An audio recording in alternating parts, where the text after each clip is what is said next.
down island for a long time. I do this book, Cruising Guide to the Florida Keys. I started in 1974. Been doing it ever since. Edition number 14. My daughter, Eleanor Summers, takes care of all of that, and they sell it out on Amazon. You can order one on Amazon, and they'll put it on ebooks and Kindle, and you can print out anything you want out of that. This is the other literary endeavor, Sailing Impressions Ideas, and this is I'm going to be giving a lot of tips to people about ocean sailing and bay sailing and the difference between it for all the novices that come along and want some information. It seems like the popular thing now, other than writing a book and doing literary endeavors. Now I'm going to do visual and visual aids, which I think is helpful to the young folks that are starting off boating.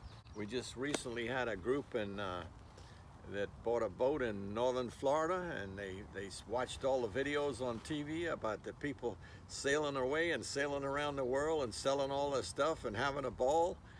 And they thought I could get it out of reading the books. They sold all their stuff, they drove down to northern Florida, and they bought a sailboat and took off, and it was terrible. You had to get towed in, and they ran aground, and it was almost life-threatening. So they decided that you really have to know more before you get off on the boat. It's not all from a book. You have to have a lot of practical experience. And I've been doing it for years, helping people buy a boat and sell boats and fix them up and sail around. And sometimes they still call me from St. Thomas or way down island or even over from Europe and say, "Hey Frank, this is what happened. What should I do?" This is the way it all started out. And I started sailing at the Savannah Yacht Club when I was 11 years old, and my Uncle Hugh bought me a boat, and I built it, a little pram, and I wanted a motor, and Uncle Hugh said, "No, I didn't paid enough money for that boat, and the way you built it, I couldn't get it through the door, so I had to send my carpenters over from the factory to take the windowsill out and the whole window frame to get you a little boat out of there, and I spent money doing that, so I'm not buying you a motor. The rest is up to you." So I got a nice set of oars and put copper tips on them and painted the boat black and white with a red bottom, and I read about sailing, and I went to the library and got books on sailing, and I got a mast and put a mast in there and put a little centerboard box in there, and went to the cloth store and bought some cloth, and my mother helped me sew the sails, and I made a sail for it, and I started sailing mostly by the seat of my pants. My Aunt Helen had a little copy shop, and she did sailing instruction letters for the yacht club, and I got to read those. So I got all my friends, and we went out and we took my little 8-foot pram down to Daffin Park and launched it in the water, and I sailed off with it, and it was fantastic.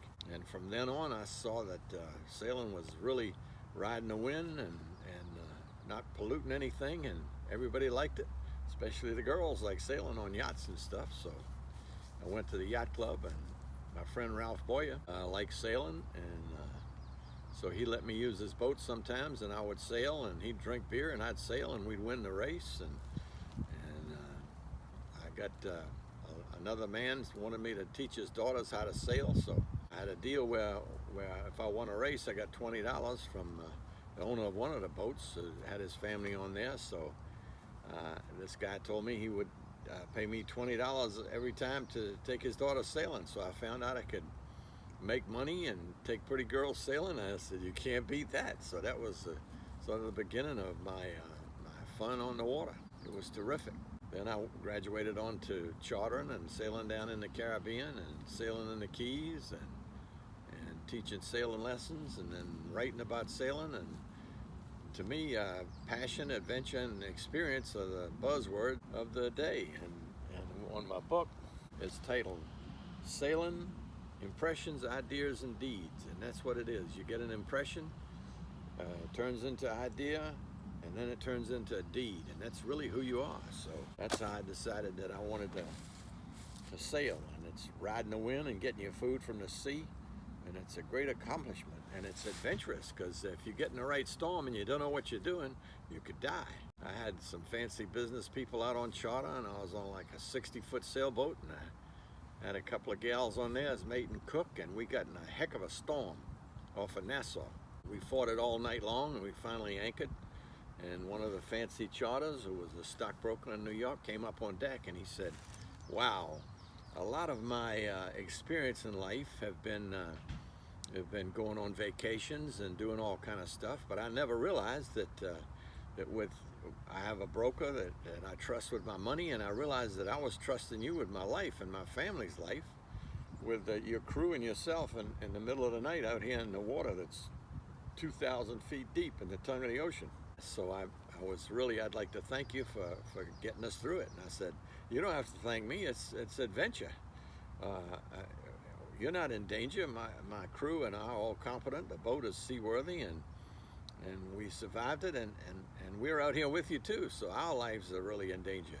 And he said, you do this all the time? And I said, yeah, I really never thought of that.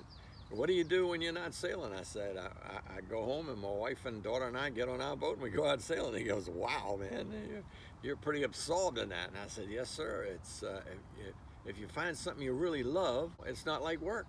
You really enjoy it. You have a good time, and it doesn't seem like work. I meet different people all the time. I live in a enclosed area on a boat, a small area, for a week at a time with 5 or 6 different people, and I learn a lot by watching their actions, and they're watching mine. As I got older and got more settled in the charter business, and I could pick and choose more, people would call up and they'd say, we like to go chartering. And I said, have you ever been before? They go, no, we haven't. And I said, well, if you want to go on the boat for a week and you're going to come down in the Bahamas, I want you to pack everything in a small bag that you would need, because that you can't carry big suitcases. And to learn what it's like, I'd like you to, do you have a coffee table? Yes. I said, I'd like you to invite another couple all over and move your coffee table into the bathroom and eat supper in the bathroom around your coffee table, and you'll get an idea of what it's like being on a small vessel. And they all laugh, and sometimes they do it, and sometimes they get an idea about what it is. So that's going to close this episode for today. My mouth is getting dry, so I think I'm going to go have a rum and coke, and that's another thing that's a big danger other than reefs when you're sailing, running up on the reef.